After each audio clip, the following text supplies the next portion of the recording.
From the SABC's acting political editor, Sophie Mukwena, a little earlier on, President Robert Mugabe has spoken out for the first time since he was forced out of Zimbabwe's presidency after 38 years. Now, before we hear what he had to say, let's take a look at how those events unfolded at the end of last year. On the 6th of November 2017, President Robert Mugabe fired his first vice president, Emmerson Mnangagwa. The official reason for that expulsion from the presidency was that he consistently and persistently exhibited traits of disloyalty, disrespect, deceitfulness and unreliability. And then on the 13th of November, the army warned that the military would step in to deal with the spate of purges that had gripped the governing party. The next day, army trucks were seen moving from military bases to the Harare city centre. On the 15th of November 2016, it was reported that the army had confined President Robert Mugabe to his private residence in Borrowdale, known as Blue Roof.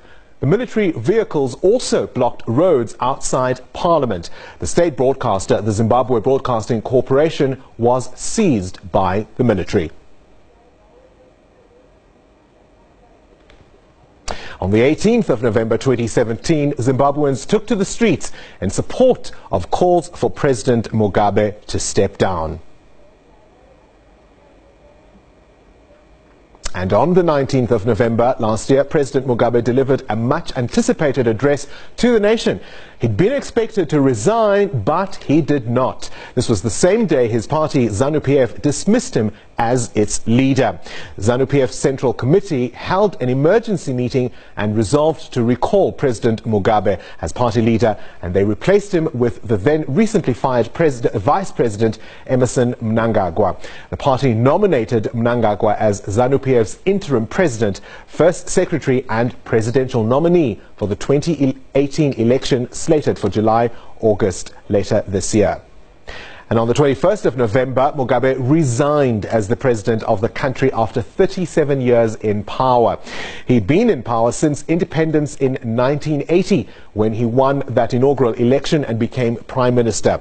Speaker of Zimbabwe's National Assembly, Jacob Mudenda, read Mugabe's resignation letter to legislators who had begun the impeachment process against the former president.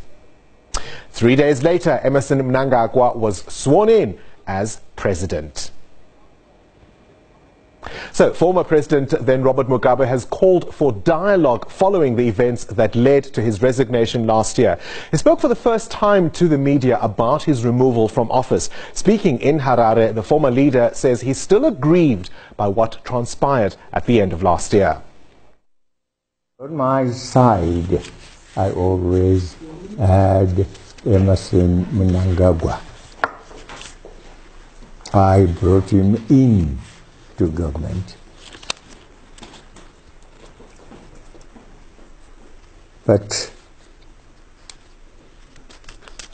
I never thought he whom I had nurtured and brought into government and whose life I had worked so hard in prison to save, as he was threatened with hanging, that one day he would be the man who would turn against me. But there it was, there it is. It happened on the 15th of November. He was assisted by the army. I said it was a coup d'etat. Some people have refused to call it a coup d'etat. And what happened?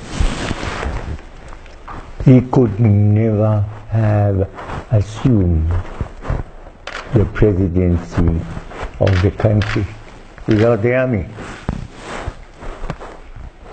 It's the army which assisted him. The army made sure that the other organs of state were neutralized, completely neutralized.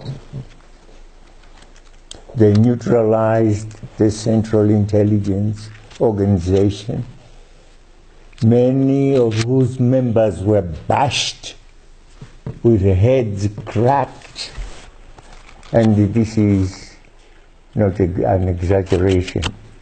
Some of them are missing to this day. Their guns were taken away from them. The police had their armory completely emptied. Their guns had gone, disappeared. Who had taken them? The army. And then in our environment rolled what we never knew we had, some tanks. Oh, did we have these tanks? I was told they are ancient ones. 1914 to 1918 tanks. T-63 or 60 something. There they were rolling, armored cars running, and people not allowed to move from one place to another unless they got the permission of the army. Searches were taking place, left, right, and center.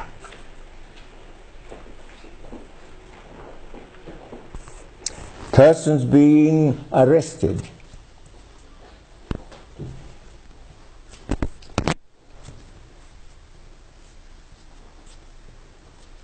It was truly a military takeover. There was no movement permissible unless that movement was checked and allowed by the army. That's what it was. I don't know what you would want to call it.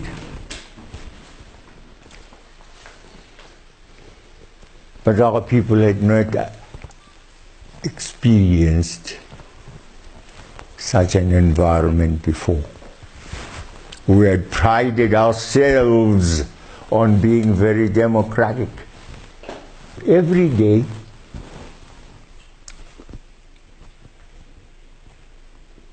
those young men and women we have are being called one by one to be asked very silly questions.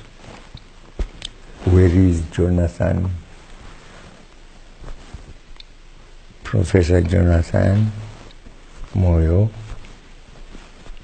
Where is Kasukwere? Where is Joao? They don't know. They are mere cooks, they are mere messengers, gardeners. You don't expect them to know. Why worry them?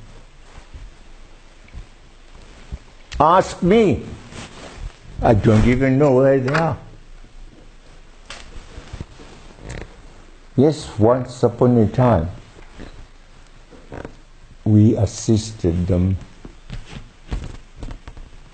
to get to safety. Guns, volleys of bullets were being fired at their houses, on their houses. And the cry came, please, please, and it was my wife. Mama, save us. Please save us. I wasn't there. She organized some of has security, and say, go. Go and save them. What happens to you, I don't know. You may die on the way, but go. And she put together the cars and the persons that she had. I wasn't here. And so they were brought to here, to our house. Professor Jonathan Moyo, Kasukwere, and their families. The one had about 4 children, wife and 4 children, the other wife and 3 children. And we kept them here and said to them, we will keep your families. We said that to the men, but you men find your way out.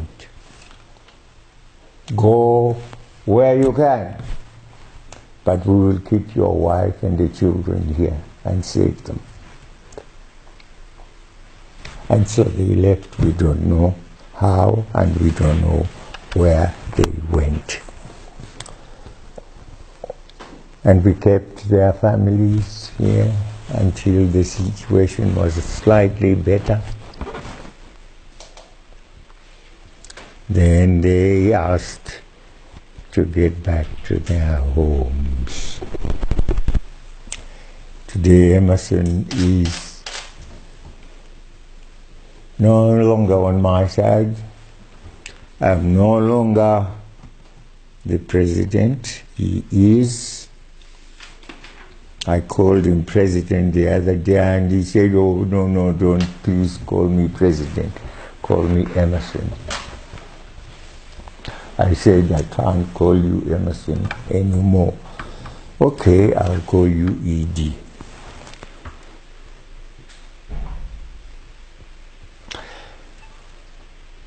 And you're coming here, we hope.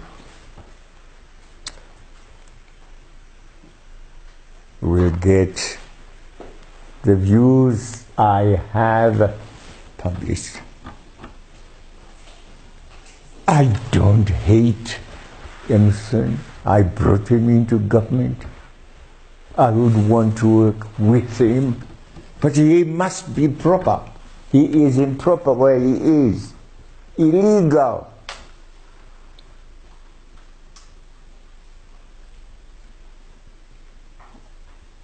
And if it is to correct that illegality that he would want me to discuss with him, I'm willing. We must undo this disgrace which we have imposed on ourselves. We don't deserve it. We don't deserve it.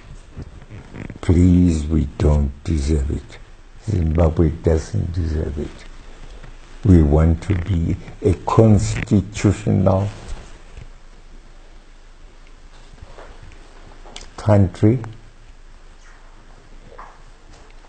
Yes, we may have our shortcomings here and there, but overall, we must obey the law, become constitutional. People must be chosen to be in government in the proper way. I will discuss. I'm willing to discuss. I'm willing to assist in that process. But I must be invited, properly invited, for that discussion. Currently, I am isolated. And I'm glad I have your company. Well, as defiant as ever, you could say almost vintage Robert Mugabe there. We'll bring you that exclusive interview with the former Zimbabwean president talking to our Sophie Mugwena in later bulletins. Stay with us.